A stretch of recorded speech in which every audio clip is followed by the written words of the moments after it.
What is up, guys? Welcome to an episode of Bloke in a Bar, brought to you by Sportsbet. Make sure to give us a follow on the feed. I'm back this week, so we get me multis up. Give us a follow, and let's enjoy the episode. Just a bloke in a bar. Oh, konnichiwa, my friends. Konnichiwa, Guru-san. Konnichiwa, Timmy-san, and konnichiwa, Maddie-san. Greetings from all the way over in Japan. Look, I actually come back tomorrow, but I'm on the plane the whole time, and then on Tuesday I've got the UFC interviews going on. So I thought, you know what, let's do it Sunday night and release it obviously on Monday. And you know, the only reason why I'm doing this podcast is because the Weekend's album out, and I thought we'd spend an hour reviewing it, boys. What do you reckon? Man, it's been a huge few days in rugby league. There's plenty to go over. Oh, boys, I tell you what, that's one thing. Whilst being over here, and I'd love to get the feel, like I've been gone for 2 weeks, so it's not that long, but like I really feel like this year I feel like there's like a calm before the storm about to happen, because this off season especially, maybe because the cricket's been so good, but I just feel like there's real calm before the year. Is that the same feeling you guys are getting? Please speak to me. It is, and konnichiwa, Khawaja Kempi. It's good to have you dialing in remotely, mate.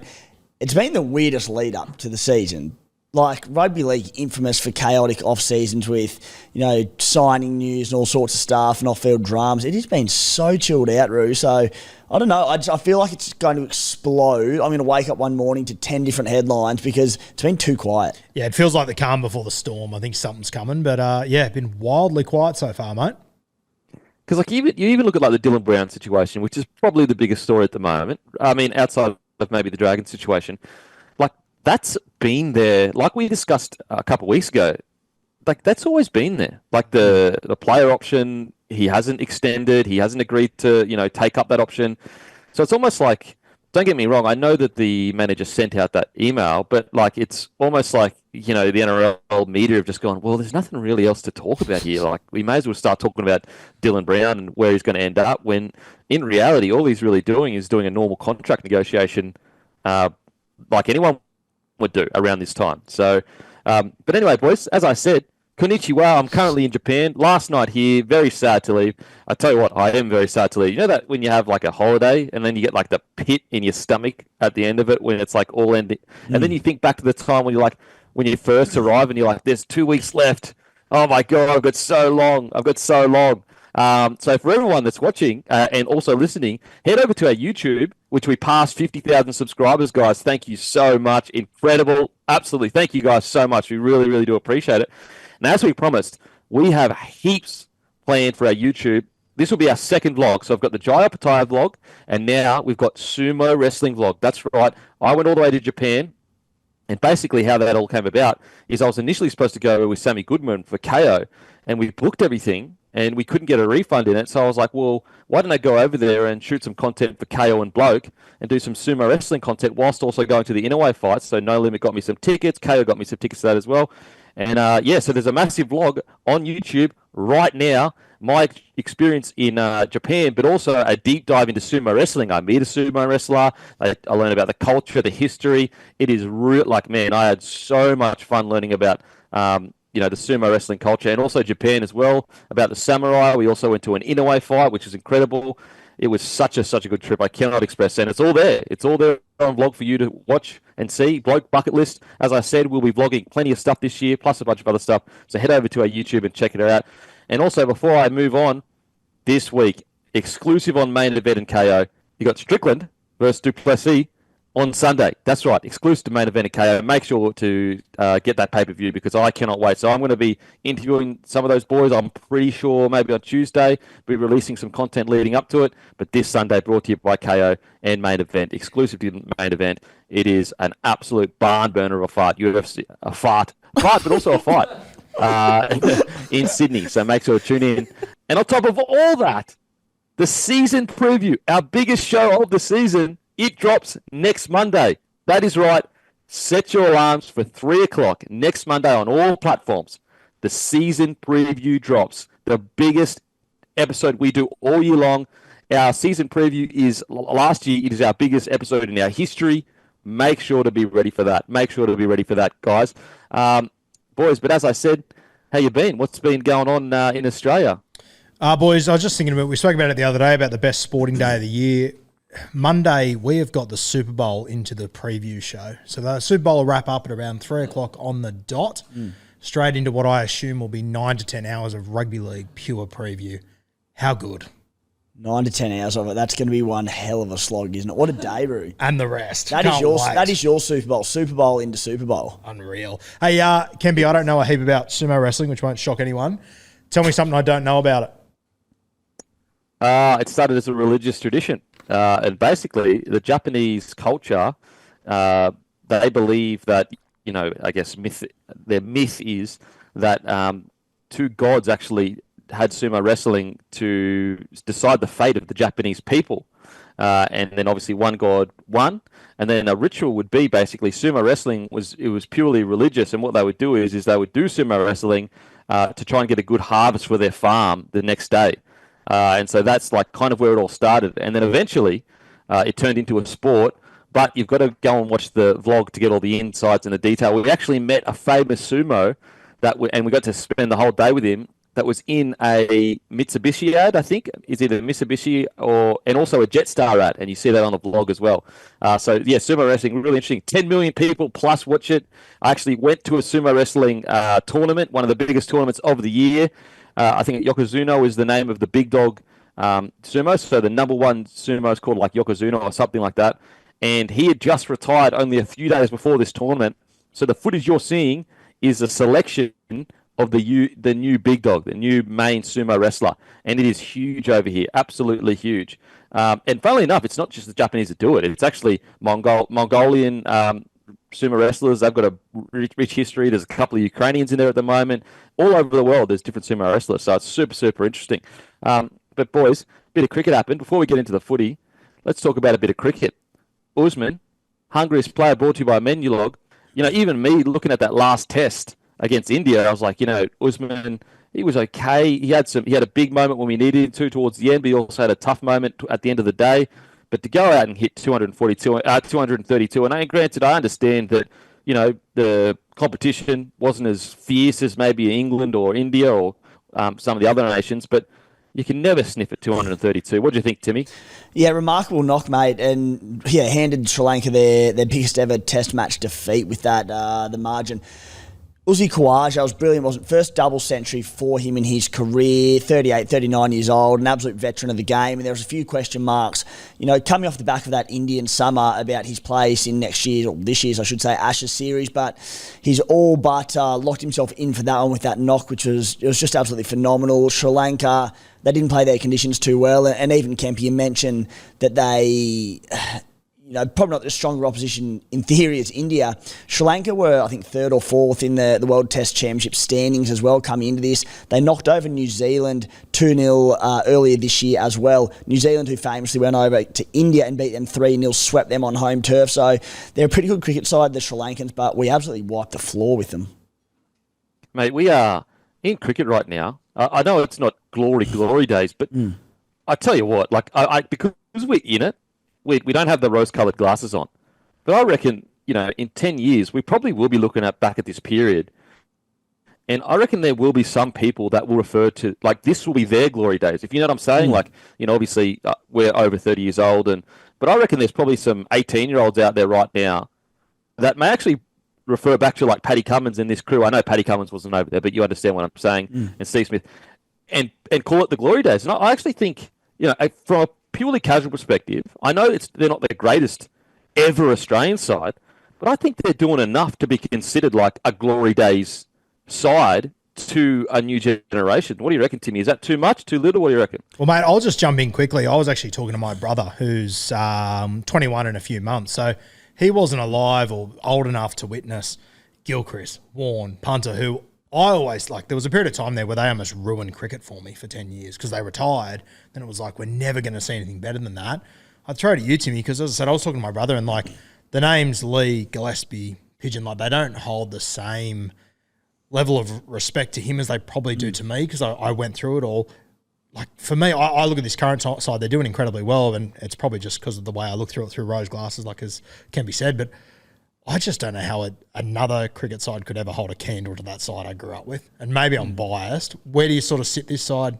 compared to them. Well, I feel the same, Roo, but I think it's just because of the names that you mentioned there. But when you look at pure results from Australia over the last 4, 5, 6 years and the rest, holding all the bilateral trophies, the ODI World Cup, we've done just about everything we can, the World Test Championship. So results-wise, you can't really argue with how dominant this decade is, and more dominant than that period in the early to mid-2000s, where I just think, to me, there's probably been a lot more. Aside from the bowling lineup, which has not moved in about near enough 10 years, and they're, Lyon, Stark, Hazelwood, Cummins, these blokes are going to go down as legends. The batting lineup, outside of probably Steve Smith, it's chopped and changed. Travis Head's been in and out at different stages. Usman Khawaja in and out at different stages. Marnus Labuschagne, a really golden period there for a couple of years. But when we look back to that early 2000s, mid-2000s, and you look at Langer, Hayden, Gilchrist, Warne, all these players, they were just absolute staples. And that team never changed. You look at someone like Darren Lehman, who averaged mid to late 50s, I think, in Shield cricket. Couldn't have done any more to get a run in that team, but they didn't get injured. They never gave a player a chance to come into that team. So we became so familiar with all of those names for the best part of a decade and probably the rest. Whereas the current crop, it's been super successful, but more so the batting lineup, there has been a lot of new faces come and go. Do you think, I totally, from a casual perspective and everyone I've spoken to, they probably put this roster at, third or fourth, maybe best of all time in regards to Australia. But do you reckon they've done enough to be considered a glory days generation for the younger generation, if you know what I'm saying? Let's say, take the 10 years prior where it was the darkest day in Australian cricket, where we weren't doing as well. You could never sit there and say, oh, there's a generation of people that look at that squad and say it's a glory days. They didn't do enough. But, Timmy, do you reckon that this squad has done enough to the younger generation to go, oh, man, they're going to look back at it in 10 years and almost refer to it similar to the way we look at the early 2000s, maybe the late 90s? Not suggesting that they're as good, but what I'm saying is will they have the same feeling as we do, that generation, because they've done so much? I think they will, mate. And what that can really be the icing on top, in which case it's just debate is if we do win the World Test Championships final in England in mid-year. I think it's in June, that one. So if we can, I think regardless if we do that or not, we're currently the best Test team in the world. We're currently the best one-day team in the world. We hold everything. So it has been a generation of dominance between these players. I said more so the bowling lineup plus sort of Steve Smith there. A lot of these other players have had their moments, but they've been in and out. But when you look back on this current generation in 10, 15, 20 years' time, it's got to be right up there with that Hayden, Ponting, their era. As you said, Kempy, it doesn't mean that you're saying that this current crop would beat that crop back then, because I personally don't think it would. It's realistically, it's a bit of a dumb argument because you'll never know, but it's fun to have. But yeah, it's a golden generation. It'll be remembered as that for a long time. Yeah, wow. So that's what Usman, he is our Hungriest player of the week. Use code Usman for free delivery. I'm assuming is the minimum spend $30. Yeah, $30. So use code Usman, USMAN, for free delivery. He has our Hungriest player this week. Alrighty, boys, let's get into some rugby league chat. All right, the Dragons, they've signed Emre Guler. He signed effective immediately for 2025 season. He's been quoted. Flanagan has been quoted. I've said consistently we need to bring another experienced middle into the roster for 2025. Now, obviously, you've got the Francis Molo situation, but first let's just talk immediately about Emre Guler. I absolutely love this signing. Obviously, it matters how much they got him for. It doesn't sound like they broke the bank. Now, not a lot of people, but I saw some people kind of almost poo-poo this signing and be like, oh, he's a battler. But, he's been stuck behind one of the best forward packs in the competition. The Raiders, on paper, are a top 8 forward pack, easily. I mean, some people would push him into the top 4 if you're just looking purely at the forwards. And so you look at a guy like Guler, who, in a lot of other forward packs, would probably squeeze his way at least onto the bench most games. He's played about 100 NRL games, just under. I love this pickup for the Dragons, and I think it's a really shrewd signing because you're not going to break the bank. He's also going to have a bit of a point to prove, but you absolutely need a guy like Emre Guler who's got a bit of experience now. I think he's 27, he's 28 years old, so he's still got plenty of footy left in him. I love this signing for the Dragons. It's exactly what they've needed. It's a shrewd signing, and it's good for Emre because he's been stuck behind such a bloody good forward pack. What do you reckon, Guru? Yeah, I tend to agree, mate. I like the signing. I don't think Emre Guler is going to be a world beater at the Dragons, but they're not paying him world beater money as well. He'll come in, he'll do a job, and I would assume at the value they've got him at. I completely agree with you. I think he's been stuck behind a lot of good front row forwards down there in the nation's capital, and you never know what's going to happen when you actually give a guy an opportunity. Because from what I've seen over the last few years, every time Guler has had to step up, he's done a job for them. Like, I don't remember ever thinking he's let them down. I think we get, and I think a lot of comments and whatnot get stuck in the trap of everyone has to be Payne Haas, but they don't. That's not how you build a salary cap. That's the reality of it. There's 5 to 6 guys like that in the competition in the front row. The rest of them are guys that you just want to rely on them to do a job, and I think Guler's one of those guys. I think he'll come off the bench for them. I think he could potentially start, but I think he'll come off the bench and he'll do a job for them. I think he's shown that for a long time in Canberra, Timmy. Yeah, and the thing to add to that as well, and you boys mentioned being stuck behind that Raiders pack, they've been so durable the last few years as well. So, like, Emre trying to get starts there. Joe Tarpany has hardly missed a game in about 3 years. Josh Papali'i hardly missed a game, missed a few last year, but not many. So with the depth that the Raiders have and the quality of their middles, it's been a bit unlucky for Emre that he just hasn't had a lot of opportunities to start and play sort of big minutes that, he's capable of going sort of 45 to 50 minutes if need be. He'll get obviously better minutes and opportunity at the Dragons. And I was speaking to Matty pre-show saying that he'll give you a 7 every week, Emre Guler. He'll probably never give you an 8 out of 10 because he's not explosive like world-beating player, but he'll also never give you a 6 out of 10. You're going to get each and every weekend. Under Shane Flanagan, it's a perfect suit. Yeah, and a key point that you brought up, Roo, is like, not everyone is going to be Payne Haas, Addin Fonua-Blake, all the big dogs, even Tarpany, all those guys. But guess what? They're also not getting paid $1 million a year. I don't know exactly what Emre's getting paid, but when you look at the Dragons, and how often have we seen over the last few years clubs that they almost try and cheat the rebuild, where they go, all right, let's go and pay $1.5 million for a kid with heaps of potential in the front row, and it doesn't work out. Whereas what we've seen other clubs, the proper rebuild is almost the slow and painful one, where you go and get blokes like this. Like, okay, for example, the Bulldogs. And we spoke about this on the podcast. We looked at that rebuild. Everyone was talking about utilities.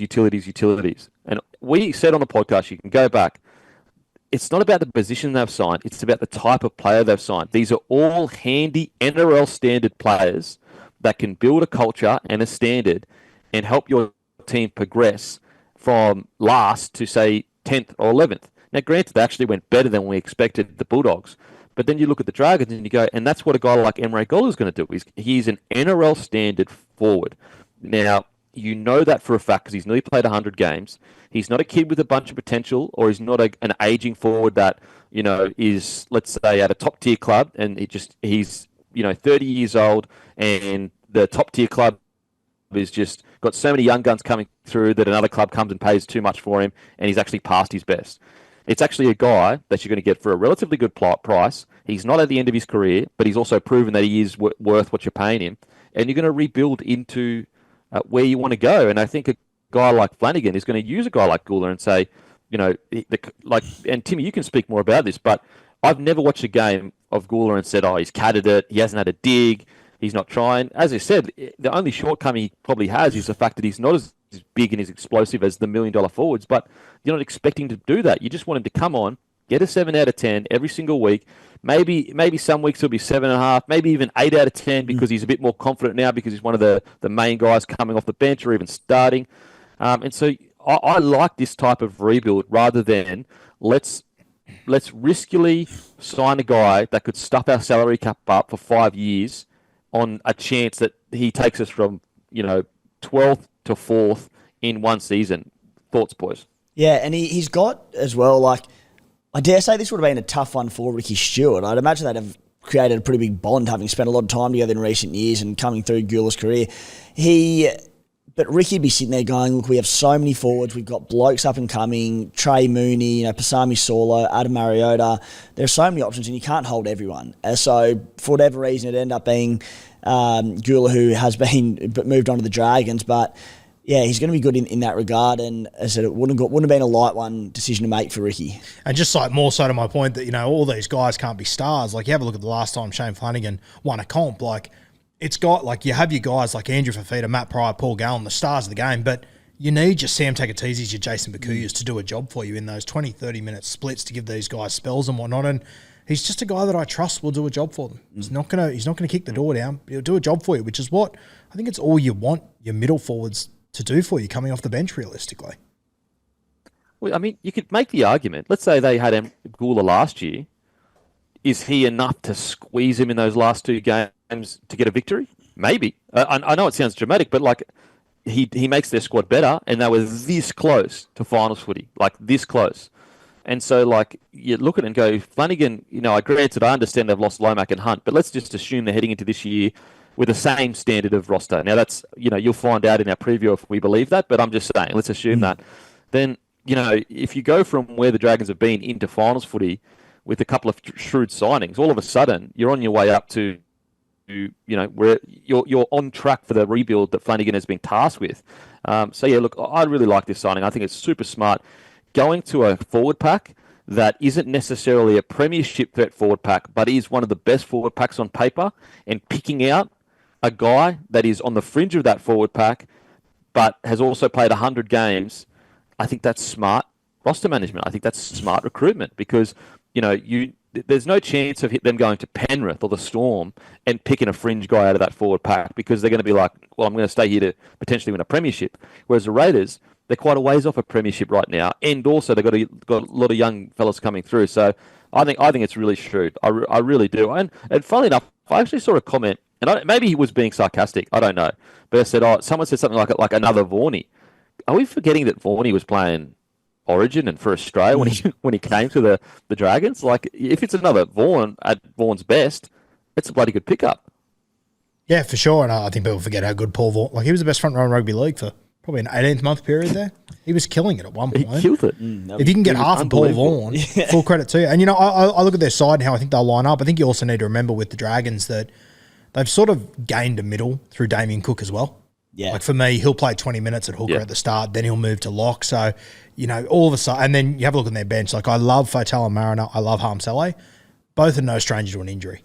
From my understanding, Emre Guler's been pretty consistent throughout his career injury-wise. Like, he's playing cup some weeks, but he's there. Yeah, he's pretty durable. Durable, yeah. And, to sort of go off topic a little bit, but you mentioned Cookie Roo spending time at 13. That's exciting. Having Little at number 9, Cook being that sort of ball-playing lock, just a bit more of a mobile pack, adds a bit of X factor to it as well. Cannot wait for that. I genuinely think the Dragons are going to do a lot better than people are expecting. I've sort of got them. I've seen a lot of people do them for the spoon and stuff. I've got them sort of that 9th, 10th. I think they're not going to do it. Save it, Roo. I refuse. We're going to preview next week, mate. 10 hours of it. Just want to give the Dragons something to celebrate. Well, I agree with you boys in regards to Cookie. I can't wait to see him without having to worry about who do I pass it to? Do I need to make the right decision in regards to run or pass or whatever? I can't wait to see him at 13 just play footy. Just do whatever you want. Like, when you get the ball, it's pass. Obviously there are going to be some times where Cookie gets the ball that he's going to need to get it to his 6 and 7. But a lot of the time he's going to get the ball, just do your best, whatever works for you. And I can't wait to see what Cookie can kind of conjure up with that kind of freedom, because I feel like, when Cookie does struggle, it sometimes is because he doesn't know whether to run or pass, and he just gets a bit, he either gets a bit pass happy or he gets a bit run happy, and it's finding that balance. Whereas when you're a 13, you can kind of just go, like, if your 13 goes out there and, has 15 runs or whatever, look, I think a perfect 13, you would want them to ball play a little bit. But if they have 15 runs and run for 200 metres, like, that's a massive win. You're going to be loving that as a forward pack. So I agree with you, boys. I can't wait to see what Cookie does at 13. All right, now it's been reported Francis Molo reportedly has an issue with a staff member and is pushing for a release. The details are limited, but both parties are still in negotiations around the potential release and what to do. These are so hard to comment on because you just don't know. Like, you've got no idea. We could find out that it's totally reasonable for Molo to be this frustrated, or we could find out, he's, I don't know, got a better offer from somewhere else or an extension or whatever. We don't know. It's a really hard, really hard one to comment on. So, I mean, I'd love to get your boys' thoughts, but until I know more, it's going to be hard to really give a fair opinion on it to both the Dragons and also to Francis. Yeah, completely agree, mate. He's a guy that played Origin not too many years ago. Obviously came down from the Cowboys, had a lot of raps on him. I like him as a front row forward. I would imagine, he signed that contract there after playing Origin. I think he'd be on a reasonably good wicket. So, obviously we'll wait and see. It does make me wonder if there is another contract that's potentially been offered elsewhere, which I think would kind of make sense to me. But, yeah, it's hard to comment on until we get all the facts. And if he is to move on, which it looks likely, I'm keen to see where he lands because he'd be a great little get. Yeah, it's fascinating because, as you said, by nature, I just want to go, the fact that he'd stopped training, I hate that. And I'm like, you can't decide you don't want to do it. You're still getting paid by them. You've still got teammates who are slogging it out in a preseason and getting work to the bone and that, and you just go, no, I don't want to turn up. However, there's got to be more to the story. And we know that there's reportedly been some sort of conflict with her staff member at the Dragons or something's happened there. So without knowing the details of that, well, how do you know? And if that was something bad enough to make him ask for a release from the club, in which case, well, it's probably in the right. I hope it's not a case of just got a bigger money offer somewhere else, so he made up not an excuse, but made mounts out of molehills out of something to get to the bigger contract elsewhere. That being said, I think as you mentioned, Roo, signing recently and coming off, the Origin in 2021, was it? He would have been on a decent wicket. I don't know if he would have got too much extra elsewhere, but until we get that detail, we're not going to know. Well, that's what's the surprising thing about me, because about the whole situation to me is don't get me wrong, Molo, good solid NRL player, but what other offers would be out there that would make him do something so dramatic that that he's not currently already on a decent wicket at the Dragons? That's what's you could make it make sense if he was like this young gun or let's just say he was a 25-year-old that was playing solid footy. And then he started playing incredible footy. And that's when you see a player go, hang on a sec, I'm on unders, I'm playing so well. The club turns around and says, well, hang on a sec, you signed that contract, and just because you're playing well now, blah, blah, blah. And we see that friction. And that's where you can go, the player's just doing it because he's playing better now. But I guess what I'm looking at, I'm going, it's not like Molo had a breakout season last year. And so, as I said, I want to wait and see. But I think we're all in agreement. If it is just purely there's another contract, I definitely don't like that. I really don't. But as I said, we don't know what's gone on here. And when we do know the details, or as much close to the details we can, then obviously we can comment. But I like Dragons' aggressiveness in the market. I like that they're immediately going out to look for replacements. I know that they're still looking for another forward. As I said, the thing with Flanagan, from a content perspective, I know as a fan you may disagree or agree if you're a Dragons fan, but from a content, the guy's exciting as a coach because there is something going on all the time at the Dragons, for better or for worse. Whereas I feel like a couple of years ago, and granted, I know Dragons fans just want to see wins; they don't want to see entertainment. But from just a rugby league fan's perspective, a couple of years ago, my biggest knock kind of on the Dragons was I didn't see any energy. There wasn't anything happening there. Whereas at least there's movement happening, and almost aim for the stars, land on the moon kind of stuff, hopefully, for the Dragons. So we'll see what happens. We'll comment on it when we know more about it. Just to go back to sort of that, and the new energy that we're expected to see from the Dragons this year, I think Damien Cook is going to bring that as a 13, and not to be taken out of context, but I think he's going to be bring a similar thing to the team that his old teammate Cam Murray does as a 13. Built like a brick shithouse, Cam Murray, but not the biggest lock forward in the game. But it'll be that late footwork at the line that just does so much damage and just creates absolute nightmares. So the speed through the ruck is now going to be elite with Little 9 and Cook. That late footwork at the line is going to do so much damage. I can't wait to see it. I don't want to get yelled at for sneaking into the preview too early, but on top of that, mate, I can't wait to see Jacob Little play 60 instead of 80. I thought the last 10 weeks of last season he was a top 3 hooker in the comp. So just taking that extra 20 minutes of hard stuff at the start of the game out, I can't wait to see how he goes. It's going to be the Gutho Cook combo, two of the fittest blokes in the NRL. That's going to be interesting for me. If Cook can make some space around the ruck, and we know Gutho's support players, some of the best in the comp. Maybe you'd probably have Teddy at number 1 in regards to through the middle there. Maybe Teddy Tommy. Anyway, in regards to fitness, though, like Gutho, one of the fittest fullbacks in the competition, that's going to be interesting to see whether Flanagan really kind of puts his chips all in those two together and kind of says to Gutho, yes, there are going to be times when I need you on the edges to ball play a little bit because we kind of have two relatively similar halves, but then also create sets where Gutho was just hunting with Cookie around the ruck and trying to really exploit spaces around the big boys. I wonder how Flano's going to kind of put a game plan together to make two really fit players use that fitness. Because I always say Billy Slater's number one weapon was his ability to, I guess, compete, not just at a high click, but repeat speed efforts. So there's fitness where you might be able to run 20 kilometers in a good time.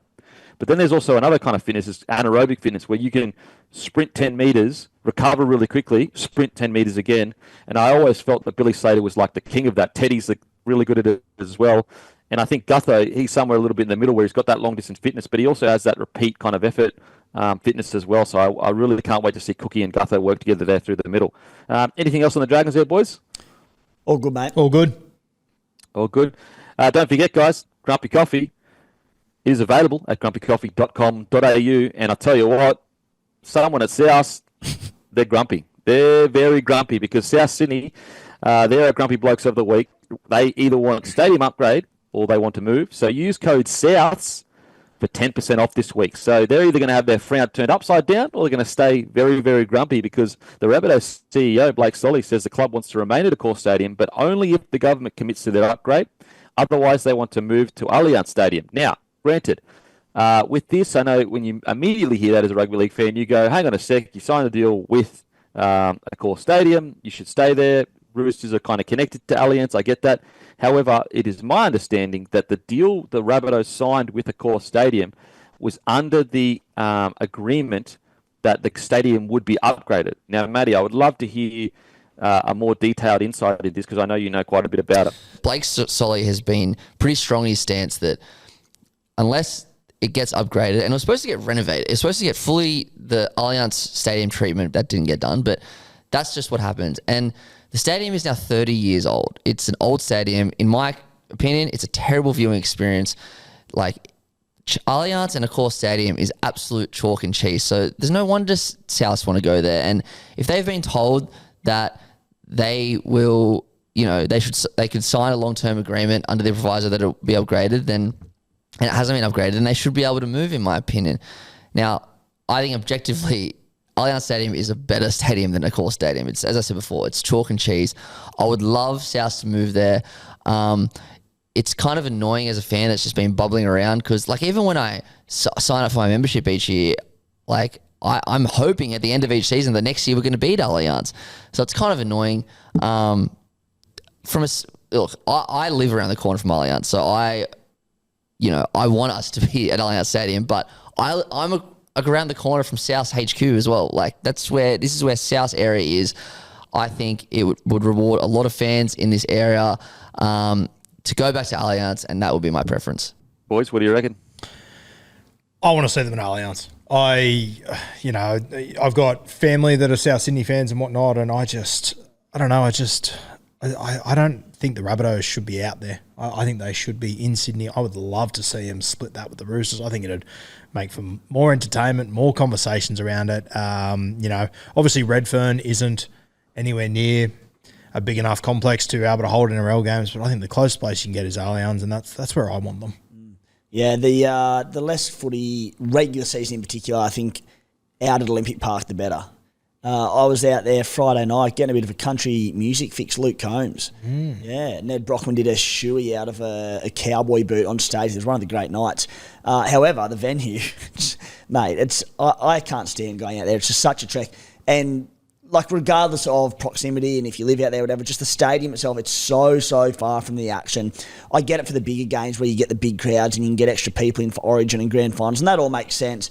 I just think you've got this new U-Butte stadium in the city. I think it's fantastic for it. I'd love to see the Bunnies playing more footy there. As I said, if there are upgrades done to Accor, I think that would be massively beneficial and there's a future there. But the stadium itself, it's not a great place to watch, certainly regular season footy from.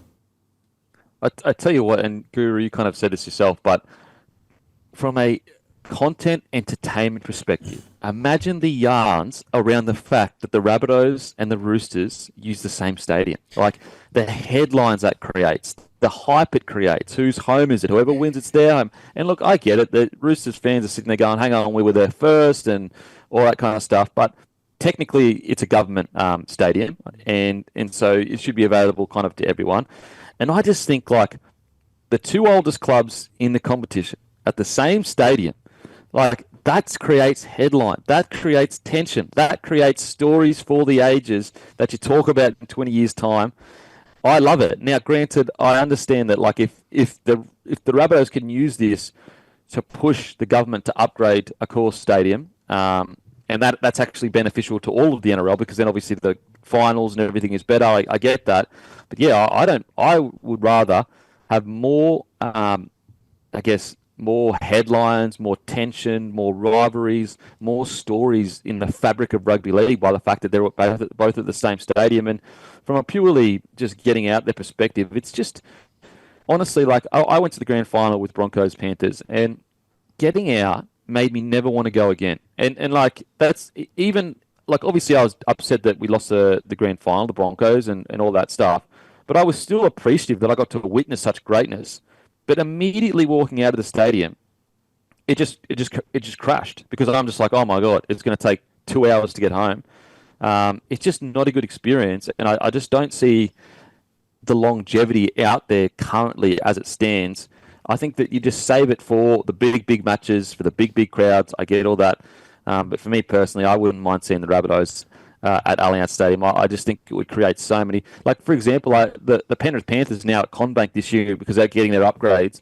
Like, how many yards is that going to create around, whose stadium it is, and Penrith come there and they win all these games there, or it's really their stadium now, all that kind of stuff. And I remember when the Eels against the Tigers and all, you look at the Broncos versus the Dolphins, when Katoni Staggs is doing these ones. This is our house. Like, again, these are all stories and headlines created because the Dolphins were playing games at Suncorp Stadium. So yeah, that's kind of my thoughts on it, boys. Anything else on that? Yeah, I just think on your note as well, Kempy, like, I think both clubs, the Roosters and the Rabbitohs, they're very well buttoned up. They're well organised clubs. The one place they both meet is that they hate each other. And that's outwards facing. They lean into it, as they should. I just think it'd be perfect to have them both under the same roof, and each year you play each other twice, you fight it out for who owns the stadium. Hopefully one day we get that grand final again, because that might be the best week of my goddamn life, just quietly. I would absolutely love to see it. I think both clubs lean into it. It'd be perfect. I just think as well, just going back, they've just built Allianz Stadium. Like, they should be playing as many games there as possible. I couldn't believe in the first year Allianz got open, not the first year, but the first full year, there wasn't one finals game at the new stadium. I just think they've built this brand new stadium. They should be playing as many games there as possible. Sorry. Yeah, I agree, boys. It's a bloody good stadium too. Far out. We were lucky enough to go in there when it was empty, and what a bloody good, just perfect for watching rugby league. Seriously. So I guess we'll see what happens. Also, Campbell Graham. Now, there's been a few conflicting reports. Now, there was a report basically that he broke his hand, and I'm pretty sure that's correct. There were some reports kind of saying that he was out indefinitely, and so there was real concerns about, oh my God, could Campbell Graham be out for quite a while?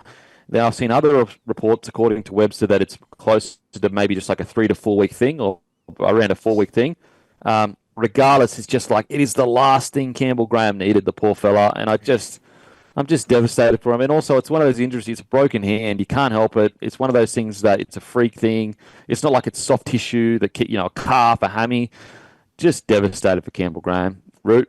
Mate, I've actually got a little scoop for you. Oh. Yeah, brace yourself. My missus went out for breakfast this morning somewhere in South Sydney, messaged me and said, there's a couple of South players here. Campbell Graham's one of them.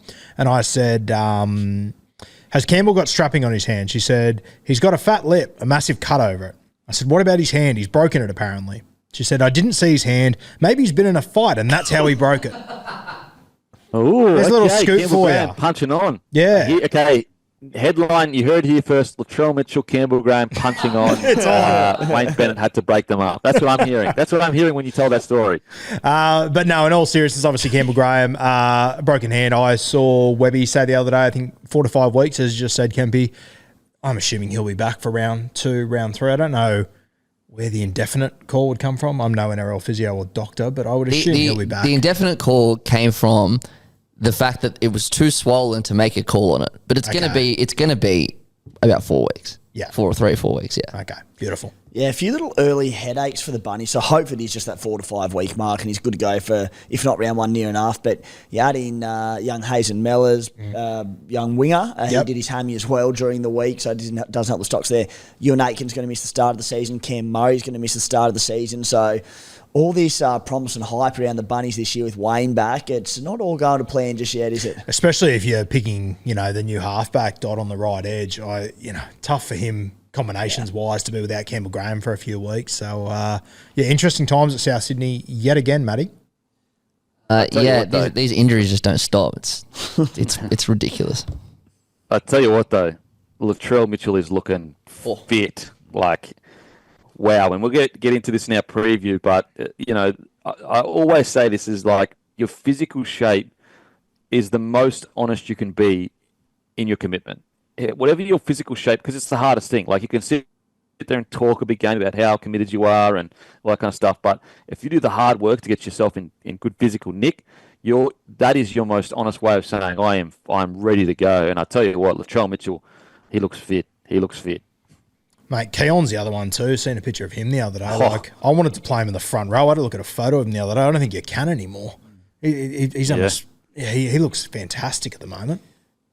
I mean, and the work he got through at the size he was last year, imagine the work he's going to be able to get through at this size. Because he looks like he's shed at least 2 kilos of weight, I think. Well, that's the thing with a coach like Wayne Bennett. With the amount of runs on the board he's got, Wayne Bennett can drop Latrell Mitchell or Keon Koloamatangi. He doesn't care. If he thinks they're not up to scratch and that'll be the kick up the bum they need, you have to get up to shape and get up to scratch to play under him, don't you? Whereas other coaches, with with less of a background and history than Wayne Bennett would drop Latrell Mitchell, they'd have their head taken for it. That'd be the end of their coaching tenure. But Wayne can do whatever he wants.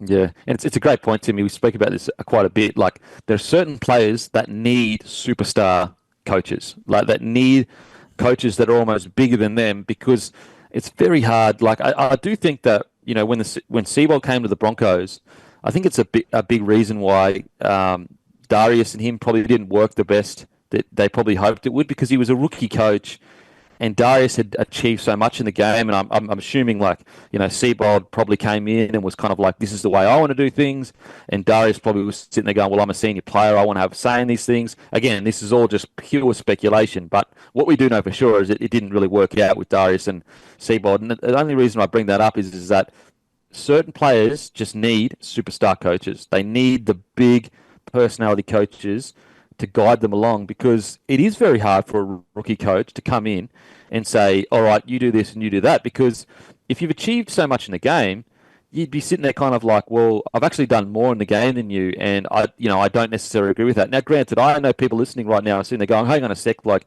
if you're a player, you listen to whatever the coach says, and that should just, and in a perfect world, yeah, of course, but that's not really how playing groups work. There's senior playing groups and a coach that they work in kind of collaboration with each other as to what is the best for the team. Because if you don't have the senior playing group fully bought in, it is very hard to get the rest of the roster bought in. And so it's that really delicate balance of getting the senior playing group and the head coach on the same page.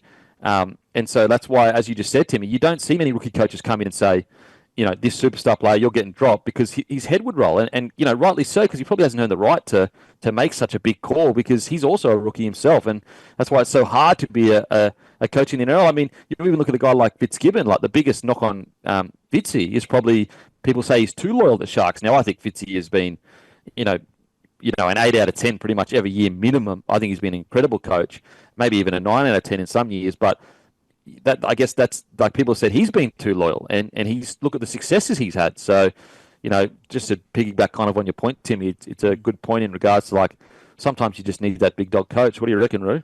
I mean, if you're looking for a case study of what you two are talking about, it's South Sydney in the last 5 years. It is absolutely perfect. Wayne was there, grand finals, leaves, a rookie coach comes in like JD, problems and everything. And I personally think Wayne is almost going to fix things overnight there. I'm very confident in saying that. As stupid as it sounds in the NRL, there's only one of these coaches that's ever existed, and he's back at South Sydney.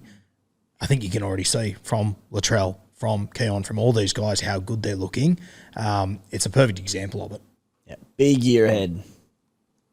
Oh yeah, South. I'm quite surprised that there are quite a lot of people that have South like just not improving. I think that side at full strength, that's a premiership threat in my opinion under Wayne Bennett at full strength.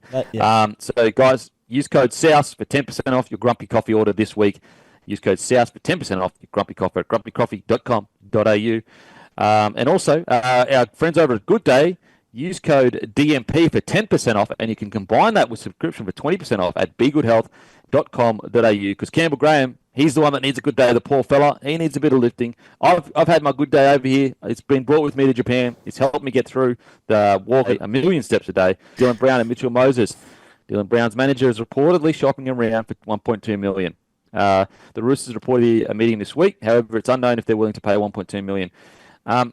Just with these situations, like, this happens pretty regularly. Like, a big player is about to head into a contract negotiations, and this huge number gets thrown out there, whether it's from his manager or the club or whatever, and people immediately just associate that huge number with the player.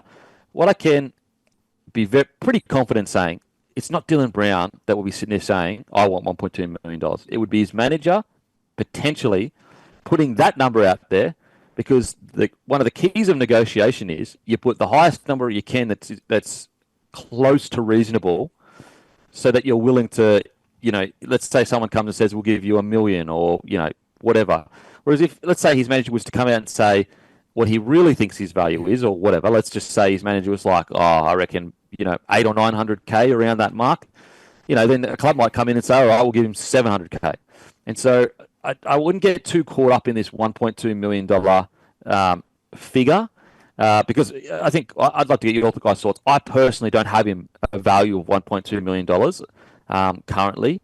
I think it's more just the manager trying to kind of set that really high standard so that when clubs do come in, they're not coming in too low at the moment. What do you reckon, boys? Mate, I think you've summed it up perfectly. Considering, we spoke about this months ago, we all knew what this contract looked like. We all knew what the clauses were in, and I think it goes back to what we said at the start of the show, that there just hasn't been much else doing, and this has been clawed to as the big talking point. I agree with you. I don't think Dylan Brown's worth 1.2, but if anyone's ever been in a negotiation from a business to a schoolyard, you go in high. I just don't think there's much else going on at the moment. Yeah, I don't think he's far off it, boys, to be honest, and I think there's a lot of reasons for that. I'm not necessarily saying if I was running a club that I would pay it, but I think there's a decent argument to say he's worth pretty bloody close to 1.2. I think he'll probably get 1.2, and reasons for it. Firstly, he's the locked-in Kiwi 5'8", basically for as long as he's good. He's 24 years old. We speak about it all the time. Halves get to their best in their late 20s when they've got the experience, they know the game inside out. Not going to have to worry about Origin because he's a Kiwi. He's durable. He's played 20-plus games, basically his last 4 seasons. He played a few under it in 2023 due to off-field incidents. So I think you'd put all those things together. He ticks a lot of boxes. He's the best defensive half, arguably, in the competition.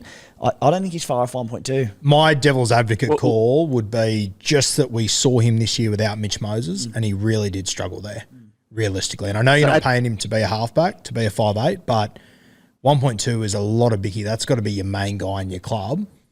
That would be my only concern, that you need the right seven next to him. Statistically, in regards to like where he sits statistically, pure stats, he's actually the best 5'8" in the competition over the last 3 years, and it's quite surprising when you look at his stats against guys that are playing Origin. That he's incredible, like especially his defence. I'm with Rue on this. I actually think I see where you're coming from when you look at his potential, Timmy, and also like, he's still only 24, and statistically he's probably the best 6 in the competition. But I just look at my salary cap and I go, can I afford to pay a 7, 1.4 million, and a 6, 1.2 million and win a competition? I just can't. And I thought we saw, granted, he's still only 24, but I think we saw this year that he'll most likely, never is a strong word, but I don't think at this stage it doesn't look like he's ever going to be the main guy. Now, that could change. He's still 24. He's so young.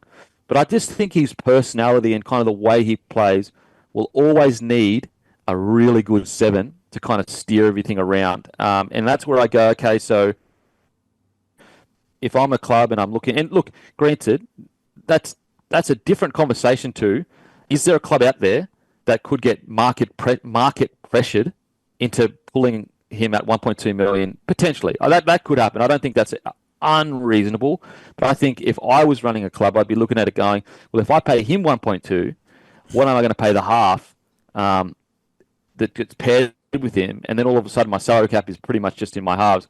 I reckon around 8 or 900. I reckon is a really is a good. Probably 9 is as high as I'd probably want to go for a really good 6 that's still got his peak of his career to go. What do you reckon? The thing about that though, mate, like maybe at Parramatta, he's not worth 1.2 because of having, what between him and Mitchy Moses, 2 million plus tied up in your halves. But we're talking market value, 1.2 to any other club in the NRL, and you go, all right, you want to be paying your big money for your halfback if you're going to spend that much. But realistically, Nathan Cleary, he'll get it. Jerome Hughes, he'll get it. Nicho Hynes, he's obviously in that $1 million sort of ballpark. After him, Daly Cherry-Evans probably plays a year or two more max. Sammy Walker, he's young, also injured. Cody Walker, 5'8" half, obviously, played a bit of half last year, but he's got, a year, 2, maybe sort of 3 max left, but at the back end of their career. So, there's only 4 or 5 clubs that can have these $1 million halfbacks, which means, all right, you've got money in your cap for the other 12 clubs in the competition to pay up for a gun 5'8". Obviously there's enough fullbacks in the competition who are in that $1 million club as well, but it's a big salary cap. So I think at a minimum he's worth $1 million. 1.2, give or take, I don't know. I think he'll get 1.2, but I think he's definitely worth $1 million. Yeah. What do you reckon, Rick? Yeah, I don't have him valued that. I'll tell you what, 12 months ago, this conversation would have been completely different for me, but I saw him at Parramatta with a squad that made a grand final, 12 months before that or 2 years before that, whatever it was, and I don't know, I just felt like in those games he went missing to some extent, and I think that even if you're signing a guy to be your 5'8", if I'm signing a guy for that much, I want him to be the main guy at my club. If you're the Parramatta Eels and you got Mitch Moses signed up, are you willing to pay him 1.2, Timmy, to keep him there? If I'm at Eels and I have Brown and Moses. Yeah. Like if there's another club that's willing to pay 1.2, are you paying him 1.2 to keep him at Parramatta? I think it's a hard question because you've got a whole roster to worry about. If they can squeeze in an extra 0.2, sure, but I don't know. I'd have to look at everyone's salary and if they can do it or not. Well, I guess it's a better way to look at it is like, let's say the Dolphins is what they're talking about. Now, eventually it's going to be Katoa that you have to pay that money, in my opinion. And so I just don't know how, let's say he was to land for 1.2 at the Dolphins, is that going to work when Katoa starts hitting his straps and is worth 1.2 also? And so I just struggle to look at a squad and go 1.2 million is kind of, and as I said, I don't think even his manager, don't get me wrong, if his manager can get that, bloody good on him. That's his job. His job is to get as much as possible. But I just look at the squads and I just go, I just don't know if that's the best value for the squad right now. 1.2 for a 5'8", that is an out-and-out, absolute gun 5'8", in my opinion. I'd rather be spending that on the best front rower in the competition, the best 7 in the competition, the best fullback in the competition. But you look at in contrast, and you talk about paying a half and a 5'8", both $1 million, and is that too much to the cap in the halves? It's the most important positions on the field. You look at the Melbourne Storm, what they've done for 2 decades. They've stuck their spine with basically $4 million players for 20 years, and they've been, obviously Penrith now in the argument, but the best team collaboratively over 20 years. We're talking about just a 5'8" and a half giving him $1 million, and the salary cap is worth a lot more than when there was Slater and Smith and all these sort of blokes. So I don't see why you can't have $2 million players in the halves and why Parramatta can't try and do it. What would you pay? Here's a good one. You look at Dearden right now, probably the form 6 of last year, and I don't think he's on 1.2 million. To my understanding, now I could be wrong. I think he's on around the $900 million. And I think the biggest concern for the Cowboys this year is Dearden, gun 6, but is it going to work without a 7 that can, take him to that next level? I'm not sure.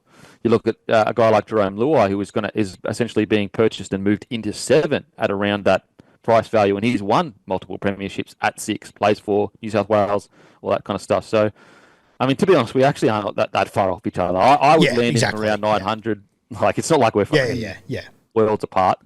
But I reckon I'd land him around 900. I reckon, just because I think that I'm with Roo at the start of this year. I probably, you know what, and I think Roo, you probably agree with this. At the start of this year, I probably would have signed him for 1.2 because I would have been like, mate, this kid eventually he's probably could move into a 7. He's so athletic, he's so gifted, but I just don't know whether he actually even enjoys playing 7. I think he always is going to.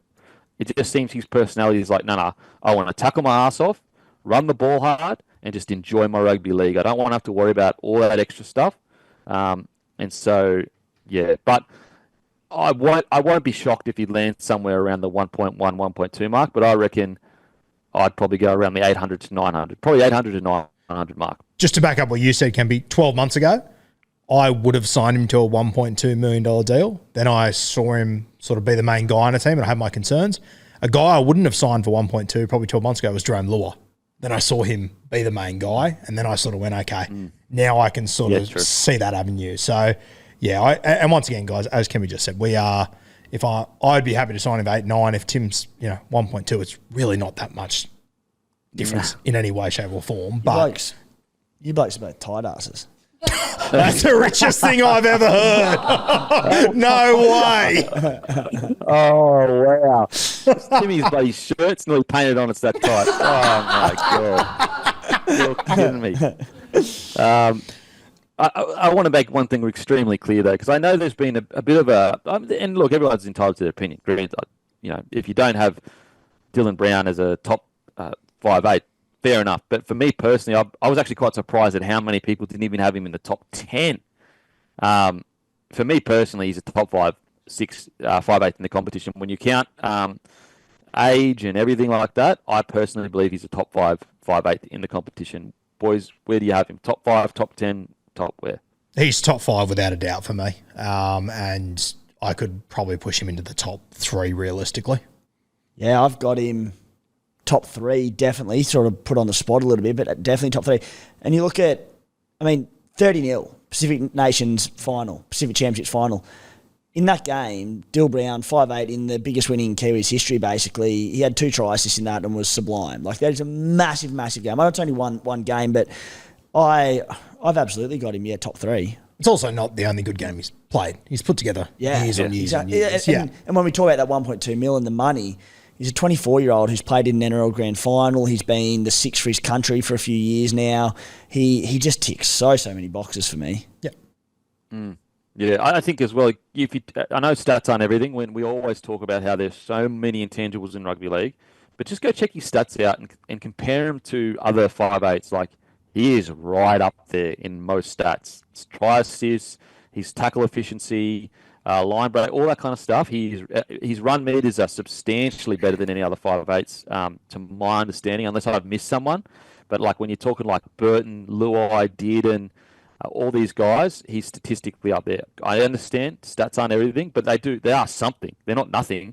So just to reaffirm, man, I would be so keen. Anywhere, any club could use a player like Dylan Brown. Like I think he is such a bloody good player, such a good player. So going to be interesting to see what happens there. I think the Roosters coming in is very worrying for the Eels. The fact that it's been confirmed that they're interested, even though we kind of already assumed that, I still think he probably stays at the Eels. I just think that Dylan Brown, Mitchell Moses there's still something left in the story. However, if he does go somewhere, I think it's probably going to be the Roosters. What do you reckon, boys? Gun to head. Yeah, I'm still on the Roosters bandwagon. I can see him making a move over there. I would like to see him stay with Mitch, and I don't know, like I think we'll know pretty quickly over the next few months, Jason Rolls with his new club and everything, how it's going to look and whatnot. But I don't know. There's just certain players in this comp that I look at that I think, fuck, I can see you playing for the Roosters one day. You can see everyone in the NRL playing for the Roosters, mate. Nah, yeah, you all say that. You all fucking run your mouth with that. But it's guys like him and KP are the ones I've been saying for a few years. I can just see them in a Roosters kit for sure. Yeah. For myself, I don't know. I think can definitely stay at the Eels. And you look at, they've freed up money from Clint Gutherson, who would have been on a big wicket there, probably 8 900-ish, maybe a bit less. They've now got a rookie fullback in there. Regan Campbell-Gillard. Regan Campbell-Gillard gone. Their hooker is like Brendan Hands or Joey Lusk or someone who would not be on much money. So they've got the money to pay him if they want him to. So as long as he's happy and Jason Riles wants him, and I'd imagine he probably does, I can see him staying at Para. All right, still on Para. Mitchell Moses. The Eels are reportedly in negotiations to remove the release clauses from Mitchell Moses' contract. They've just announced him as captain. I mean, honestly, like, you just pay him whatever he wants within reason, don't you, boys? Like, you just get it done, surely. I'm happy to have the stupid money conversation with Mitch Moses. I think they have to keep him. I think if he goes somewhere else, I have concerns about the Parramatta Eels moving forward. They have to keep him. Yeah, get the man paid. He's the heart, especially with Gutho gone, the heart and soul of that club now, if he wasn't already. And speaking of halves priming the back end of their career, what's he be 30-odd now? He's just playing phenomenal football off the back of a career year for him, at least, representative level. So I'd be paying him whatever he wants just about. Especially after Zach Lomax arrives at the club, I think it's pretty evident. They've got a very good combination. They seem to be very close. And, if you've signed Zach Lomax, he's going to be your star outside back there. Keeping him and Mitch together, and hopefully that means keeping Dill Brown at the club, enormous. Yeah, I think they just get it done, especially like naming him captain and all that. It looks right, it feels right. It just wouldn't. I just think Mitchell Moses, the journey he has had at that club, we have such short memories in rugby league, but I cannot stress enough. This bloke arrived from the Tigers as a kid with a lot of talent, but there were a lot of people that were like, I don't think he'll ever fulfill it. He may be just that guy that's this incredibly gifted ball-playing seven, but I don't know whether he'll round himself out to become a representative player the way his talent kind of deserves. And the journey he has been on, especially his defensive journey, it is not like Mitchell Moses is one of the most loved players in the NRL right now. I'll take it back 5 years where he was one of the most maligned players in the NRL for like literally no reason. And Ru, I'd love to hear your thoughts on this because like he genuinely was just strangely disliked for quite a few years. Mate, we don't even have to go back that far. 2021, he plays an Origin game. He broke his back in the game. I thought he had a great game and woke up the next morning and everyone was bagging him, I think, for the sake of just bagging Mitch Moses. I think he's been very unfairly treated. I think over the last 2 or 3 years, people have started to come around and actually wake up and realise how much a good footballer Mitch Moses is. But, mate, I'd argue there was a 7 or 8 year period there where I thought he was incredibly unfairly criticised by a lot of people. Definitely. Yeah, I agree, boys. It was very strange, but his journey from where he was to where he is now, it's been nothing short of incredible. Nothing like truly one of the great rugby league stories. The way he's been able to fulfil his potential. Okay, now Addin Fonua-Blake, shorter minutes reportedly. Now this hasn't really been like confirmed. Like Fitzy's come out and said, but it's just kind of been alluded to with Addin Fonua-Blake. This shocked me. Because he's at an age where it's almost like, and I hate to sound, I guess, callous, but from a Sharkies kind of coaching perspective, you're like, mate, he's got 3 years at the club. Was it a 3-year deal? Anyway, let's just assume it's 3 years. Like you almost want to use him up. Again, I know it sounds callous, like obviously within reason. Like you don't want to do anything wrong to the bloke, but he's being purchased purely for a premiership. He's at the end of his career. It's not the start. So I was actually quite surprised. Now, granted, maybe the reason they're thinking, okay, we can shorten his minutes is because they actually want him to, play for a little bit longer. But I just thought with how good he is, and how important he is to the squad, that he'd almost be as many minutes as possible. What are your thoughts on this, boys? 4-year deal. 4-year deal. 4-year deal. Okay, so look, maybe it is because they want him to get to that 4th year. But that could be it. But I still, I just want him on the field as much as possible. He's so bloody good. What do you reckon? I really like it. This is what I'll be doing with AFB, and I think that, when you have a look at the Sharkies and the way that they build their 17, you've obviously got Blake Brayley at 9, who hasn't missed a game of football in about a decade. He plays 80 minutes. I don't think you need to carry an extra 14. It's a 4-man bench. And you know what? When I'm playing Penrith, when I'm playing one of the other top 4 sides, yeah, okay, I'll push AFB to 70 minutes, but I don't think you need to do it week in, week out. If AFB got ruled out tomorrow for the season, I would still back the Sharkies to make the top 8. I don't think they need to push him for 70 minutes for 27 weeks. I would rather have him for 50 to 60, depending, game situation, but then towards the back end of the season start to taper him, get him ready for those big minutes come finals time. Because like the Sharkies, they're a top 8 side. I think they're more so a top 4 side. The big thing for them is just being at their absolute best for those last 4 weeks. So if that's managing his minutes throughout the season, I'm completely okay with it. It's what I would do if I was coaching the Sharkies. Yeah, I don't like agreeing with you, Roo, but I think you're spot on. And the fact that it's a bench formation with Fitzgibbon is a big thing. They've predominantly always had a 4-forward bench under him. There have been times, and I know there was sort of Daniel Atkinson at 14 in the back end of last year at different stages, but especially if he does want to go with his 4-forward bench again and having Britton Nickera in the back row who can go to centre so easily as well, it allows them sort of to do that in terms of a bit of backline coverage. Talakai on the bench too. Talakai, centre. Yeah, exactly right. So they've got plenty of options there. I don't know if they'll go with the 4-forward bench or if Atkinson will get a start at 14 as the bench utility, but I just think with Fonua-Blake, just take that approach like Ricky Stewart has done for a long time with a lot of his forwards in Josh Papali'i and Joe Tarpany, who he builds them into their minutes often throughout the season, and then when it gets to the business end, as you said, they're trying to win a comp here. They're in a window where we all think that they're capable of it. When you get to the back end of the season and finals, playing for 65 minutes then. He's averaged 60 minutes per game the last 2 seasons. I'm happy for him to play games of 45, 50 at times, especially when they're winning comfortably. Don't bury him. Like, just get him fresh, get him off early, and then, for the back end of the year, he'll be fit, he'll be fresh, and that's where you go, all right, mate, we want 65, maybe even 70 out of you. Because with the squad they've got right now, there's going to be, I would guess, 3 to 6 games this year where AFB is going to win it for them in the first 20 minutes. He's going to blow teams away, and then they're a momentum side. They've just got too many points in them. And that's where I don't see the need to push him for 60, 70 minutes every single week. And there'll also be like games during the year where there are early injuries and things happen, and AFB has to step up and he does have to play 70 minutes or whatever it is. So I think when you can get him some lesser minutes, I think that should be the plan. Yeah, I definitely don't want to play in 70 minutes each week. Like it's all relative. Like, so you're saying less minutes. So we'd have to assume he's been averaging around the 60-minute mark. So we'd have to assume like that's probably going to land him from 40 to 50. Like probably, let's say around there, unless you guys think different. I reckon 50 to 55 is what they'll do. Yeah. 50 to 55. I mean, that's not that much different. If it is 55, there's not really much difference there. The only worry I have with that is like, if you start going, let's say it dropped down to, let's say 50. If you start doing that, when you need him to play the big minutes, so like the 60 minutes or the 65 minutes, the team isn't used to it. And so like the reason why I want him to kind of sit where he's been at, which is and granted, if he's saying I'm feeling a bit fatigued, or there's games where they're already winning, of course you rest him. If Payne Haas is doing that, you rest him. But I just the only worry I have with like changing his style of play and reducing the minutes is like exactly that. And granted, they could skillfully not change his style of play, but sometimes you go, okay, we want to reduce your minutes, so therefore we need you to do this differently, so more hit-ups or more this. And he's built a career off a 60-minute game or whatever it is. The last few years, he's been a Dalian prop at around the 60-minute mark.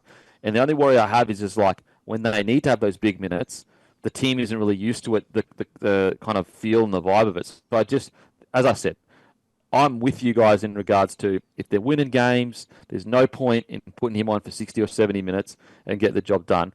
However, I hope they don't reduce it too much where they're starting to go, okay, we want you to start playing similar to the way Fish or Leota play, which is a reduced minute amount, and we're seeing you as more of this kind of like, explosive impact player rather than what he does really well, which is that kind of 55 to 60-minute mark. So that's my only kind of a bit surprised that I hope they don't, and I'm not suggesting they will, I just hope they don't change his style too much, because like he's so unique in the fact that he's such a big boy, but geez, he gets through his work well, and I really feel like that pack needs to be built around him. And so, yeah, I think we're pretty much on the same page in regards to that. I wouldn't drop it too much though. I wouldn't want to see him around the like 48 to 50 kind of minute mark each week, because I reckon that's when you can start trying to play differently, because you've got so much less minutes to kind of impact the game. Yeah, and if you have a look last season, he averaged 60 minutes. You have a look at the last 10 weeks, he averaged like 65, 66. And, as you said, I think reduced minutes will mean 55. It's not going to be a huge difference. But as you said, Kempy, the team's got to get used to him or not. I'd be happy for the last 4 or 5 weeks before finals start to warm him up for that 65-minute role. And then in finals, hopefully they're a top 4 side. Hopefully they're one win away from a week off. I think you just let AFB dictate how much he plays come finals time. Yeah, totally agree. I think a really good example of that is kind of like Payne Haas for a few years was just like playing these insane minutes, and you're just going, mate, this bloke can't play this for bloody the rest of his career. They pulled it back a bit, and his rugby league is just, gone to another level. So, yeah, I can't wait to see Addin Fonua-Blake at the Sharkies. I think he is just going to be absolutely phenomenal, and I agree with you, Roy. I reckon, let's say you've been playing him for the 55-minute mark for most of the year, at the end of the day, he's been brought to win premierships. And so as you get into finals footy, it's basically like Addin Fonua-Blake, as long as you can be out there and playing top-tier footy, we leave you out there kind of stuff. So actually, use code AFB for 10% off your bloke undies order this week, because Addin Fonua-Blake, he's grabbing life by the balls, baby. So AFB for 10% off your bloke undies this week at bloke.shop. Alrighty, Carter Gordon. Carter Gordon is reportedly be training everywhere in the Titans backline this preseason, and he's impressing the coaching staff. What position will he play? I'm so torn on Carter Gordon because I feel like he's such a gifted athlete, especially when you see him in person. This guy's physically gifted. You want to try to squeeze him into that back line, but like, where do you squeeze him in? Like, they've actually got a bloody good back line. And so the Titans, they're such a strange team to kind of judge, because I look at it and I go, okay, well, Carter Gordon, he's been brought to the club. He wouldn't have been brought to play reserve grade. Do you try to just get him into the side somewhere, but then who misses out? Boys, what do you reckon? I have no idea whatsoever where they're going to fit him in. To be just 100% genuinely honest, I don't know where they make it work. I saw those highlights from the Q Cup last year. I'm keen to watch him in trials. I think he's got a big enough body to potentially make a fist of playing in like jersey 13, maybe off the bench as a jersey 14 or whatever. I feel like we have this same conversation about the Titans every 2 to 3. We almost need a swear jar that's like when we talk about the Titans' spine now. I don't know what the answers are. It's a great problem to have, but I'm sort of all at sea at the moment where to play him. He's probably, if I had to pick 5 guys I'm most excited to watch in trials, he's right up there with the best of them though. Yeah, well, on all reports, killing preseason up on the Gold Coast, but on other reports, it sounds like there might be starting halves combination of Brimson and Jaden Campbell. Yep. Which I don't love, and we've spoken about that in the past. So that's apparently going to put Kieran Foran as the utility off the bench in the 14. But if Gordon's as good as it sounds like he is, and he's transitioning to the NRL and rugby league quite quickly, you sort of go, all right, he can play centre. He can obviously play in the halves. It sounds like maybe like a big ball running number 6 is probably his position in a perfect world. Can maybe get a pinch slot in at lock, because he's had a big boy. Maybe he can do that role. But he sounds like the perfect 14. But it also sounds like they're going to play Kieran Foran in there. So I don't know what they're doing. And I'm not exactly sure why they're playing Foz at 14. I've heard reports that he might not be 100% fit. If Foz isn't 100% fit, I think I would play Carter Gordon at 14 over him. If Foz is in my team, he's my halfback. And I find it strange that I'm hearing different arguments to that. Foz at 14 doesn't really make sense to me either. Like, you've got all these utilities in your team. Like, you don't just start him at halfback. And I'm with you. I think if Carter Gordon is this good, he's a perfect bench utility. If Foz is good enough to wear jersey 14 in that side, he's experienced enough to play halfback for me. This whole Kieran Foran, because there hasn't been just this one thing that's happened in the off-season. Then there was this whole weird yarn about he wasn't on a website, and then retirement and not retirement. And granted, this all wasn't confirmed. It was all just kind of like conspiracies online or whatever.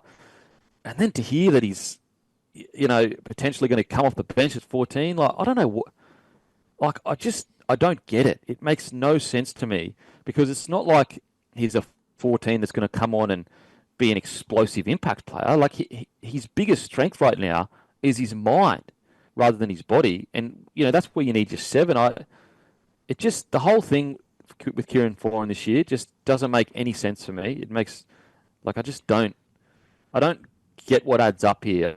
Like, are you going to waste a 14 role to have a guy whose biggest strength is his mind, and that, you need him on the field for as long as possible? I'm with you, boys. It doesn't make any sense. And the Carter Gordon situation, like, do you try to squeeze him in at centre? But then, you've got Kelly, you've got Sammy. Yeah, it's a tough one. That's the Titans. They just had this weird situation where they've got too many people in key positions that are bloody good, which is it's a good problem to have, but they've never really seemed to get the good side of that problem over the last few years. They've always seemed to get the negative side of it, of chopping and changing and all that stuff. So hopefully they can land somewhere, because it's going to be, I don't know what the answer is. I really don't know what the answer is with the Titans. Anything else, boys? I mean, if we get to round 4 and they've had a heap of injuries, you're going to go, okay, this is golden. Thank God we got all these guys, which is, once again, in the NRL, it's a tough competition, but they know that better than most sides in their spine. But I think you just need to make tough calls. You can't pick everyone. It's the reality of it. But I know the one guy I would be picking is the most experienced half in the competition, without a doubt. Yep, with you. Yeah, I'm with you too. If he's fit, he's playing 7 for me every single day of the week. Over literally anyone at that club, he'd be playing 7. Yeah. Because, like, we've seen so many teams right now that would kill for an experienced 7. Like, for example, imagine him at the Cowboys right now. Do you reckon they wouldn't be playing him at 7 with Dearden? Like, they'd be putting him straight in at 7. There's plenty of other, the Raiders. They'd probably put him straight in at 7. I know Fogarty's there and doing pretty good, but, like, that's how highly touted his footy brain is. And you look at the Titans and you go, you've got Brimo and Jaden Campbell, who arguably aren't even halves. They're fullbacks that are pushing the only genuine 7 really, NRL 7 at least. I know they've got Weaver and some of the younger fellas coming through. Look, I will say Desi's the mad scientist. So, if there's one man that can confuse us all and befuddle us all and go on to do something great, it's Desi, because he's been there and done it, I will say, just a reminder, guys, the season preview is next Monday. Do not miss it. It's our biggest episode of the year. I'm just trying to look at any more. Roosters re-signed Butcher. Egan Butcher. What do you reckon his career is at the moment? Because I feel like a couple of years ago, he was on a trajectory of like one of the best young gun forwards coming through. And then he, just plateaued a little bit. They re-signed him to 2027, so they've clearly got big raps on him. I still think he's got plenty to offer. I probably just think that it's just been a bit of a stutter towards where he's going to land. What do you reckon, Roo? I completely agree. I still think he's going to be a very good footballer. I think that over the last few years, and I mean, we talk about it every week on this podcast, the Roosters, they've got this incredible lineup.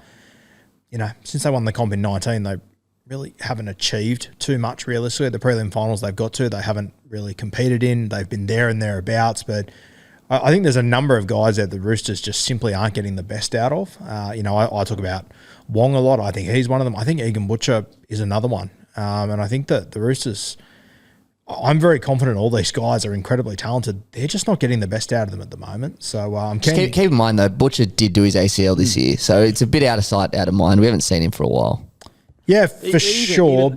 Even the year before that, he didn't really hit his straps the way he was headed. And there's actually quite a few young forwards at the Roosters that you could make that argument haven't really. And I think one of the, I don't know about issues, but like, for example, Egan Butcher, is he a middle or an edge back row? Is Satility, was he an edge? Is Wong an edge? Like, I do feel like Robertson does tend to like players to be able to play either middle and edge. And I think sometimes as a young fella, that can confuse you a little bit. What do you reckon, Roo? Well, mate, like to add to your list, I don't know if Radley's an edge or a middle at the moment. Like, I didn't think there was a world where that would be a question, but that's what we're looking at now. I'd probably play him as a middle heading into this season because of what they're, all the guys that are out and everything, but he's played edge the last few years. And I look at Egan like, he was a southeastern kid, that grew up in this area, and the chat always was, Nat's good. Wait till you see Egan, though. And even Nat, I don't know if he's a middle or an edge either. Like, there's just... Like, I go and watch New South Wales Cup at the end of last year. Wong's lining up in the front row. He's got 8 on his back. He was one of the best back rowers in the finals 2 years ago. Like, I can't work out what their plan is or what they're doing with certain guys and their development at the Roosters at the moment. Yeah, I really like... What they do with, sorry. I was to say, I really like Egan Butcher, and I think talk about like a sort of stop-start couple of years. The ACL last year, I can't even remember I don't even played a game last year, or if he did, it was quite early on in the season. He might have played a handful to kick it off, but the year before, I'm sure, was when he got moved to the edge for a while there, and I think he's an out-and-out middle forward.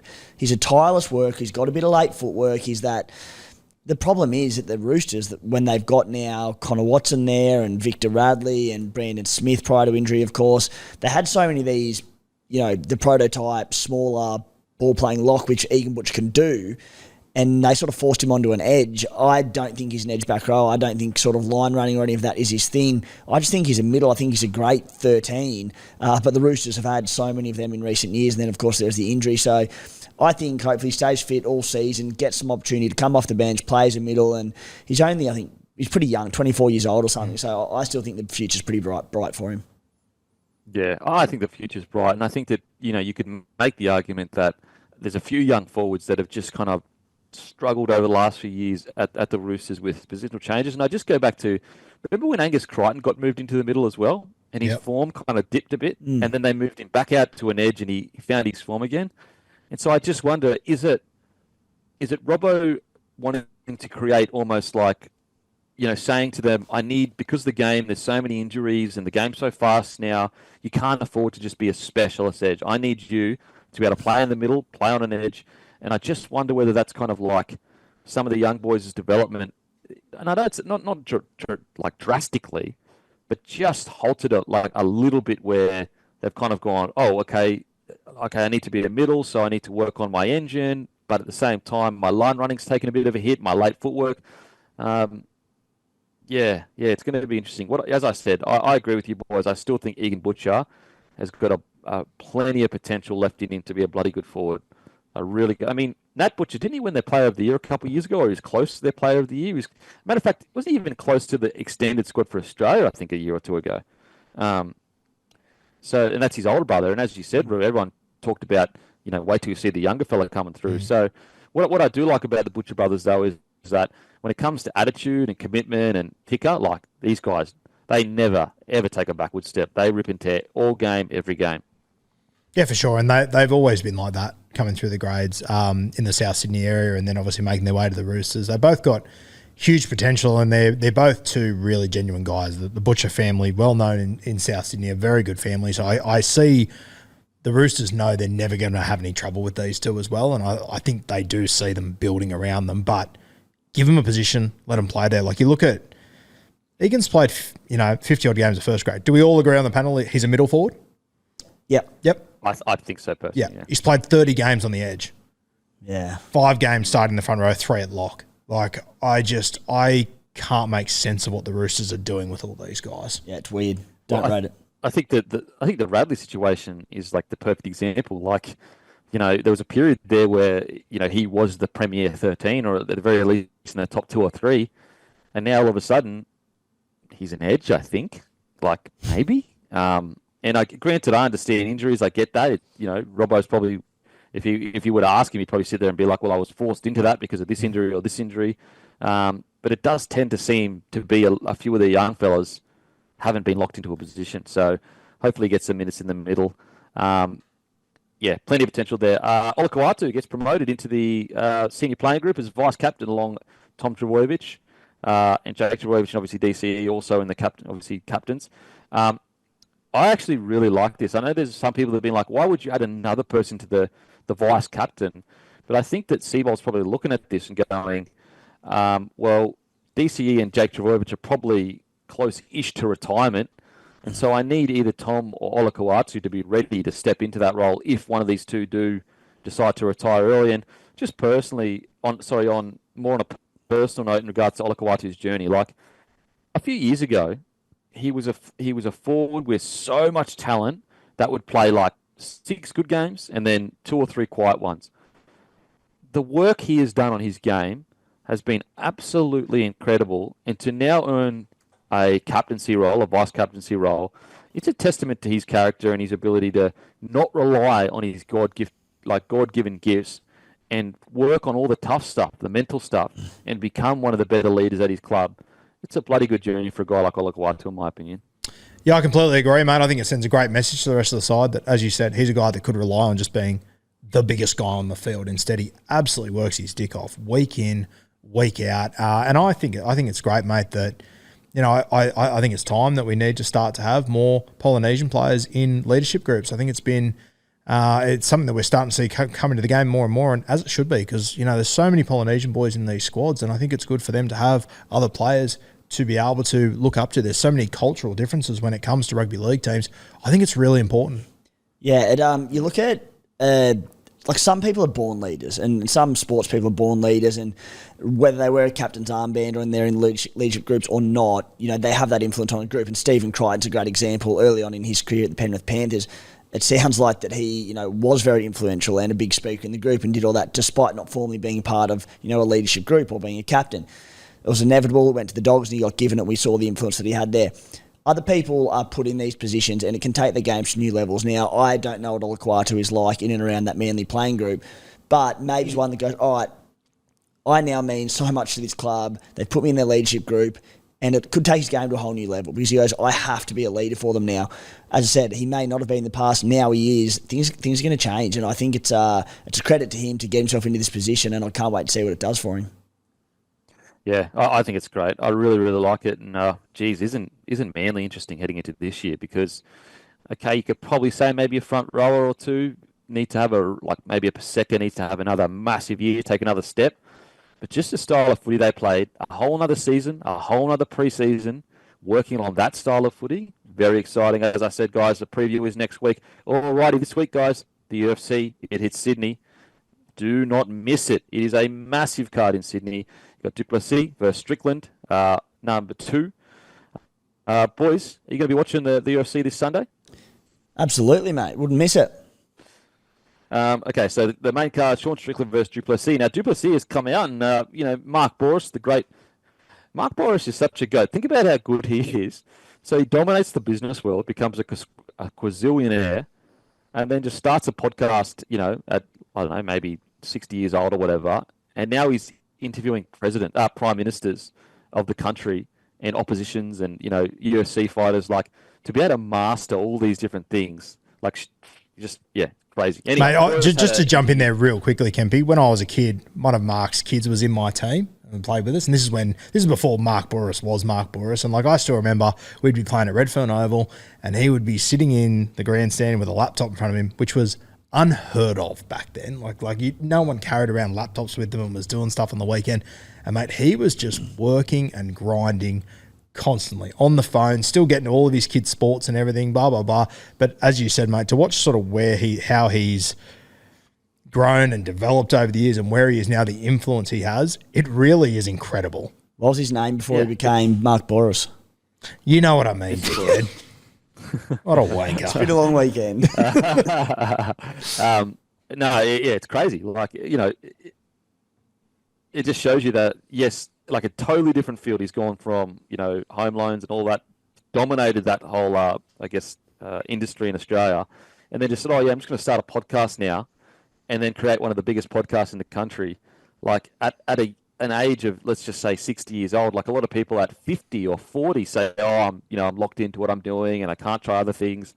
I was just incredible. To see him interviewing prime ministers and that, it's just wild. Anyway, Duplessis versus Strickland. So Duplessis was on Boris's podcast. You can go and check that out. You can also go and check out his interview with Ivan Cleary and Nathan Cleary, which is amazing. But Duplessis was basically asked in regards to Sean Strickland, the last time they fought, Sean Strickland was to the death, this, that, and the next thing. And Duplessis was the last time we fought, all he did was bloody jab and tip kick me. And so he sent the fighting words out there, basically saying that Sean Strickland talks a big game about wanting to go till the death. But Duplessis is saying, when we fought, you were just basically fighting to defend the whole time, to not get knocked out. Whereas Duplessis was the one always, I think he said he had 23 minutes of walking forward time, and Sean Strickland only had 2 minutes. This is going to be a barn burner because I think that the adjustments both people are going to make, I don't think it goes all the way this time. I really don't see that Sean Strickland hearing those words from Duplessis and then also looking back at the last fight and saying, okay, I didn't win it by fighting quite defensively. I think that there's going to be a finish in this fight. I think it's going to be probably round 3 finish, and I'm going to go Duplessis for the win, boys. Who you got? I'm going to go Strickland, mate. I know you're the expert around here on UFC, but I'm going to chime in. I'm going to go Strickland. Expert, hey, let's just calm down on the expert chat. Let's just say, You're right. I am in the main chair. Strickland, round 2 for me. Duplessis will smoke him round 1. And obviously, guys, all brought to you by Sportsbet. Play some music. We didn't get to do it this week, but we will do it obviously when I get back. And give us a follow on the feed because I'm back tomorrow, so the bets will be going back up there. As always, a massive thank you to Sportsbet. I'm going to go Duplessis. Okay, Zhang versus Suarez, and Suarez I think is the only undefeated in her weight division, and Zhang, I hope I'm saying that correct, Zhang, Chinese fighter. Her fight with Joanna a few years ago is seriously one of the greatest fights I've ever watched. It was incredible. I'm going to go Weili Zhang for the victory over Suarez. I'm a huge fan of her. I love her fights. I love her post-fight chat as well, and also her personality on Instagram. That is also awesome as well. Who are you going here, boys? Yeah, give me the same, mate. I'm going to back you in. I remember that fight with Zhang, and she was like, it was absolutely brutal. One of my favourite fights I've ever seen, so I'm going Zhang to win it as well. Okay. Now the big fella, Justin Taffer versus Tallis Teixeira. Tallison, sorry. Teixeira, probably saying that wrong. I'm going Taffer here. When you talk about a bloke that loves to just bang, it's Taffer. It's Justin Taffer. This guy is a knockout merchant, super entertaining. He'll go out in his shield. He's not going in there to try to win on points. He is going in there to knock blokes out. I'm going Taffer to get the job done. Who are you guys going? Yeah, as a big bang guy myself, I'll have to go the same, mate. I'm going Big Tex to win this one. Really? So you're betting against you? Wow. I don't rate Taffer. Fella, he might come after you. Nah, he'd be too scared, mate. He's seen me brawl before. He wouldn't dare. Bro, he's bloody Australian. You got to pick the bloody Aussie. Yeah, I know. I just don't rate him. Oh my god. I'm pretty sure. I'm trying to look if Teixeira. Where's he from? Brazil. He's from Brazil. But Justin Taffer, he is Australian of Samoan heritage, and yes, he knows how to knock a bloke out or two. Alrighty, the next card is the next fight is Kroot. Man, I've just lost it here, but it's Kroot versus who is an Aussie. I'll just get it back up. Bellado, I believe it is. Yep, you got it. So Jimmy Kroot, I'm going Jimmy Kroot. Obviously Australian backed. I'm going to go him via points to get the job done at light heavyweight.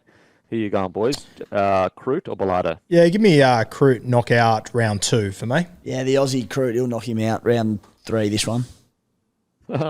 And also Australian, Jake Matthews versus Prado.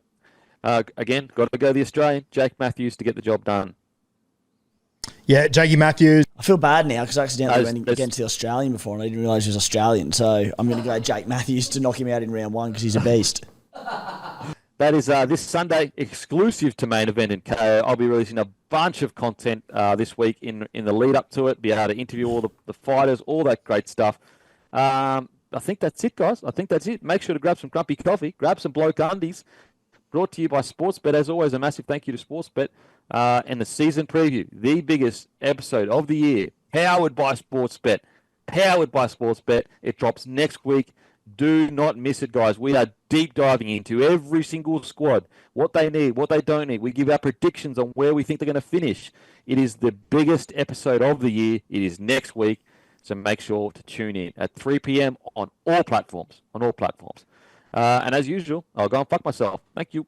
What are you really gambling with? For free and confidential support, call the number on the screen or visit the website.